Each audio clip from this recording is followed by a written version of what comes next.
দলের প্রতিনিধি হিসেবে যাকে রাখা হয়েছে, আমি শুধু একটা উদাহরণ দেই, শহীদ পরিবার এবং আহত যোদ্ধা যে দলেরই হোক, তাদের বিরুদ্ধে আমার একটা কোথাও কখনো মন থেকে আসে না, বলতে পারি না।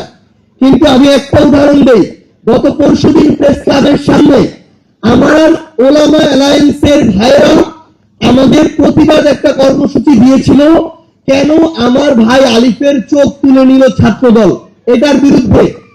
আমার ওলামা অ্যালায়েন্সের ওই জাস্ট একটা প্রতিবাদ কর্মসূচিতে প্রেস ক্লাবের সামনে জুলাই যোদ্ধা ব্যানারে যার নেতৃত্ব ওইখানে আমাদের ভাইদের উপরে হামলা করা হয়েছে, ওই তথাকথিত জুলাই যোদ্ধা ইমন, বাট্টার ইমন বলবে প্রত্যেকেই, তাকে তারেক রহমান, আমি শেষ করি, তাকে তারেক রহমান একটু ওই লোককে তারেক রহমান ওই প্রোগ্রামে জুলাই যোদ্ধার প্রতিনিধি হিসেবে তার পাশে মঞ্চে বসিয়ে রেখেছিল। আমরা বিএনপি এবং তারেক রহমানকে স্পষ্ট করে একটা কথা বলি, তারা যদি মনে করে যে আওয়ামী লীগ যেভাবে আমাদের ৭১কে নিজেদের মধ্যে কুক্ষিগত করে অপব্যবহার করেছে, প্রশ্নবিদ্ধ করেছে, একই কায়দায় তারা করবে, এটা আমাদের এই ২৪-এর যোদ্ধা আর শহীদ পরিবারদেরকে দিয়ে করানো যাবে না ইনশাআল্লাহ। দুই একজনকে অপব্যবহার করে সাময়িক এই ধরনের কিছু কার্যক্রম করা যেতে পারে, কিন্তু এটা কোনোদিন দীর্ঘস্থায়ী হবে না, সাস্টেইনেবল হবে না।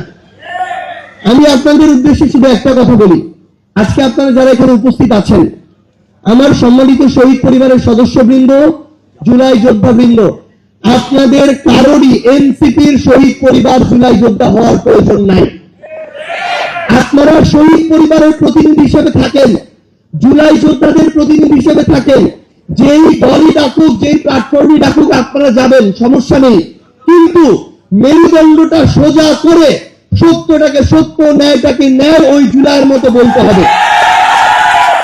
আপনারা আজকে যেই কথাগুলো বলেছেন প্রত্যেকটা নোট করেছি, আমরা প্রত্যেকটা অনুযায়ী ইনশাআল্লাহ ব্যবস্থা নিব। কিন্তু আজকে আপনাদের কারোরই এনসিপির হওয়ার প্রয়োজন নাই, জামাতেরও হওয়ার প্রয়োজন নাই, বিএনপির হওয়ার প্রয়োজন নাই।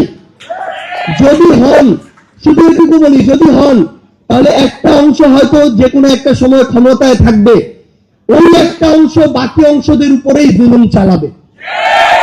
আপনারা এটা ইতিমধ্যেই অনুভব করা শুরু করেছেন।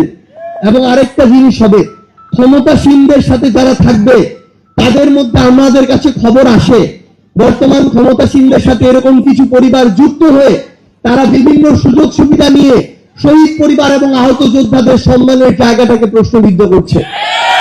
আপনাদেরকে এটুকু আমি শুধু আহ্বান জানাই যে আপনাদের মর্যাদার জায়গাটা আপনাদের ধরে রাখতে হবে। এই প্রশ্নে কোন দল তো দূরের কথা, আপনাদের কেউ যদি এই প্রশ্নে আপনাদের সাথে কোন প্রতারণা করার চেষ্টা করে, তার বিরুদ্ধে আপনাদের কথা বলতে হবে। আরেকটা টপিক, আবারও দুঃখজনক হলেও সত্য, ক্ষমতাসীন দল বিএনপির সমালোচনার দিকেই যাচ্ছে। এই নির্বাচনে যারা ভোটার ছিল নৌকার, নিরপরাধ, তাদের ভোট সব দলে গিয়েছে। কিন্তু আওয়ামী লীগের নেতাদের সাথে স্থানীয়ভাবে, আমরা জানি না দলীয়ভাবে করেছে কিনা বিএনপি, কিন্তু স্থানীয়ভাবে বিএনপির প্রত্যেকটা এমপি ক্যান্ডিডেট স্থানীয়ভাবে আওয়ামী লীগের সকল নেতাদের সাথে নির্বাচনের ২-৩ দিন আগে নেগোসিয়েশনের মধ্য দিয়ে তাদের ভোটগুলো আদায় করেছে। যার ফলশ্রুতিতে এখন জেলা ছাত্রলীগের সভাপতি সেক্রেটারি, আওয়ামী লীগের সভাপতি সেক্রেটারি, যুবলীগের সভাপতি সেক্রেটারি, তাদেরকে প্রোটেকশন দেওয়ার দায়িত্ব স্থানীয় বিএনপির এমপি মন্ত্রীরা হাতে তুলে নিয়েছে। আমরা এই সত্য কথাগুলো বলবো, নাম ধরে বলবো। এতে যদি চোখ উঠিয়ে নেন, আরো 1000টা আলিফ প্রস্তুত আছে চোখ দিয়ে দেওয়ার জন্য।